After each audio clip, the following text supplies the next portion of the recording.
میرے اللہ مجھے دولت دے، میں مانگتا ہوں، آپ مانگتے ہیں یا اللہ دولت دے، لیکن ساتھ یہ کہا کرو یا اللہ اتنی دولت دے جس میں تیرے اور تیرے محبوب کی یاد وابستہ رہے۔ کئی ایسے دیکھیں دولت آئی تو انہوں نے مسجدیں چھوڑ دی، مدرسے چھوڑ دیے، اللہ کی عبادت کرنا چھوڑ دی، لیکن اللہ سے دولت اتنی مانگو جس میں اس کے رب اور محبوب کی یاد وابستہ ہو۔ یہ تو آنکھ بند ہونے کی دیر ہے نا، پتہ چل جائے گا۔ سنیں، کہتے ہیں تاریخ انسانی کے اندر ایک ایسا شخص آیا جس نے دعا مانگی رب العالمین کی بارگاہ میں کہ یا اللہ مجھے دولت دے۔ اللہ نے اسے دولت دی دی، اللہ نے اسے دولت بھی دی، پھر دولت کے ساتھ ساتھ اللہ نے اسے شہرت بھی دے دی۔ شہرت بامانا اس کا نام بھی بلند ہو گیا، بڑا نام ہو گیا، اسے شہرت بھی مل گئی۔ شہرت کے بعد اب دولت آ گئی ہاتھ، شہرت آ گئی ہاتھ، اللہ نے حسن بھی بڑا سونا دیا ہوا تھا، سونا جسم بھی مل گیا، سونی شہرت بھی مل گئی، سونی دولت بھی مل گئی۔ اب اس کے دل کی تمنا تھی سونی لجپال قسم کی مجھے بیوی مل جائے، سونی عورت مجھے مل جائے۔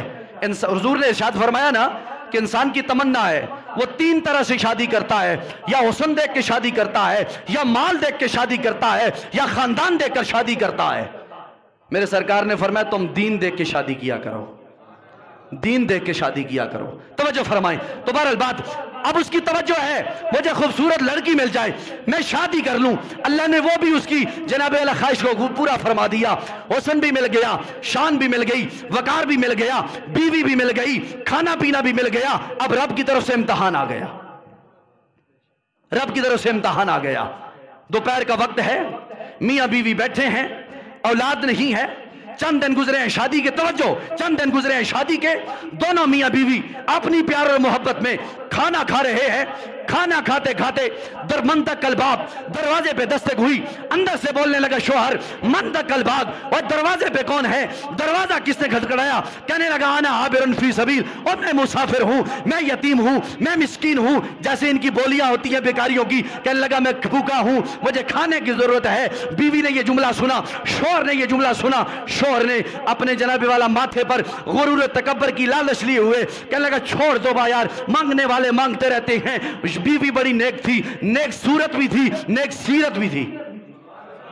سرکار نے فرمایا نیک بیوی اللہ دنیا پر جس بندے کو دے دے وہ دنیا پر اس کی جنت ہوتی ہے، نیک بیوی دنیا پر جنت ہوتی ہے۔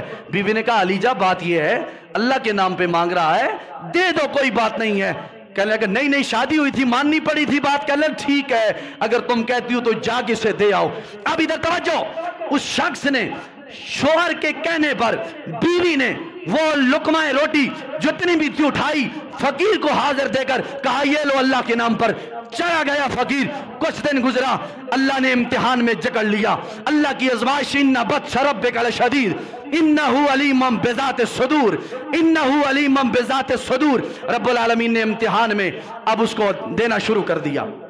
اب بیوی کہتی ہے ایک وقت ایسا آ گیا پھر ہمارا کاروبار آہستہ آہستہ ہلکا ہو گیا، ہمارے گھر بار کا سارا نظام ہلکا ہو گیا، ہم پریشان رہنے لگے، لڑائیاں جھگڑے شروع ہو گئے، فتنے فساد شروع ہو گئے۔